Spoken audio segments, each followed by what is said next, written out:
Hi, welcome to Claria Yoga. I'm Claire. So let's talk about downward facing dog. Now this is not an alignment based dog. This is what I like to call a functional dog, functional for your body. Now what you need for today's tutorial are a couple of blocks and a fairly grippy and non-slip mat. Now if you find, and the test is to take your blocks, if you find that as you press into your blocks, at this stage already you're sliding off your mat, then I would encourage you to do this practice against a wall, because that way you can just press the blocks straight in to the floor and the wall is then stopping them from slipping about. Now before we move, downward facing dog is one of those positions which as yogis, and I was one of them, I desperately wanted to get my heels on the floor. I wanted to get that perfect V shape. I wanted that beautiful narrow shape in the shoulders. Didn't work for my body. So in order to stop forcing ourselves into a particular pose which doesn't fit our bodies, we adapt the pose to fit our bodies instead.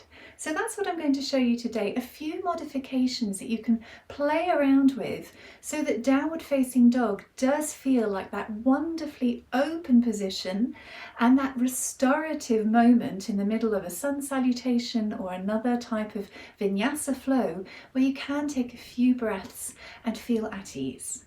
So let's start by looking at the shoulders.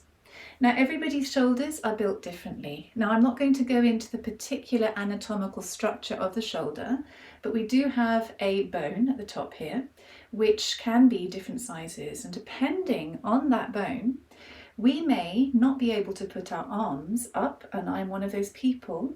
We may have to put our arms out and around to get that feeling of openness and spaciousness in the shoulders. So you can do that test right now. If you find that you are one of those people like me that has a block, as you bring your arms up, keep them straight in front of you, I can't go any further. So in order to bring the arms up, I would actually have to start to lift through my collarbones and open up my chest that way. And you can see I'm creating another movement, a little bit of a back arch. So instead, and let's try this again, if you're like me and you have to stop here, you may want to then open the arms a little and out to the side, and you end up in a V position. But I have got my nice openness through the chest and I haven't lifted and flared out like this. So have a little bit of an experiment, just bringing the arms up. Either you can bring them all the way up with no problem, or it's a 2 movement attempt where you open out to the side and then you find your way into a V position. And the other thing about that movement in the shoulders, whether you bring your arms straight up or you're bringing your arms out to the side, is to encourage that openness. You're trying to swivel your arm bones. So for me, the best way to explain that and understand that is actually to bring the awareness into the eye of the elbow.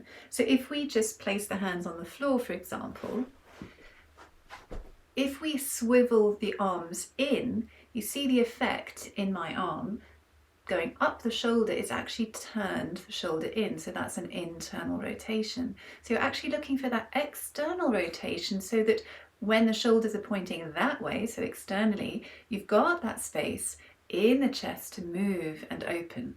So that would look like this with the arms swiveling forward. So if you press the hands into the floor, I just find that this was the easiest way that I could grasp that concept for myself and my own body. Just test it out right now. That is the action. Swiveling the arms, and you can see the effect up the arm because now my shoulder is going that way. Okay, so that is the external rotation that you're looking for when your arms are up. You can try it out. It's a little harder. I find it harder when I'm not pressing against anything, but you can see just that gentle movement and my arms are swiveling outwards. So there you go. let's put that into practice now. Okay, so having established more or less how your shoulders move, let's test it out now on the floor. Now, this is where I'm going to bring blocks into the practice. Now, using blocks just gives you a little bit more space in the body. Because your hands are a little bit higher, the space that you find in the chest and the shoulder area works its way down the spine and also into the legs. So it's a whole body experience here with a little bit more height. Bring the blocks on the mat and just more or less in that same position that you experimented with when you were kneeling. Now we're going to come into downward facing dog here, so shuffle back a little with the knees, tuck the toes and then start to lift the knees and work your way into your position. Now you can play around if you need to come back down and maybe bring the blocks a little narrower or work them out to the sides a little bit more. Have a couple of attempts to see what suits you here. Do you prefer to bring your hands out a bit, or do you prefer to bring your arms in? Okay, so I'm going to encourage you at this stage to bend your knees exaggerate that bend so that you can focus on how this feels in your back area. You're encouraging length into the spine and length from the spine through both shoulders. All right, now this can feel quite a lot for the legs, so at any point we feel a little tired, you can come out of it and then have a couple of attempts. So I'll come out and let's focus together again on that length in the spine. So when you're ready and you're comfortable now with the position under your hands, tuck those toes, lift and bend your knees to find that length in the spine. So if you look at me now, I really am exaggerating that bend, but I can really feel that length into the spine. Okay, so work your way through 2 or 3 of those, just feeling that extension in the back area. So you're trying to avoid this rounding. So I'm exaggerating a rounding effect here. Okay, and in order to get out of that rounding effect, I bend the knees and I encourage my chest towards the floor, and I've got that extension in the back area. Okay, so let's come out of that and take a break. And I will now talk us through the feet. Now, there is absolutely no reason in the world why you need to get your heels on the floor.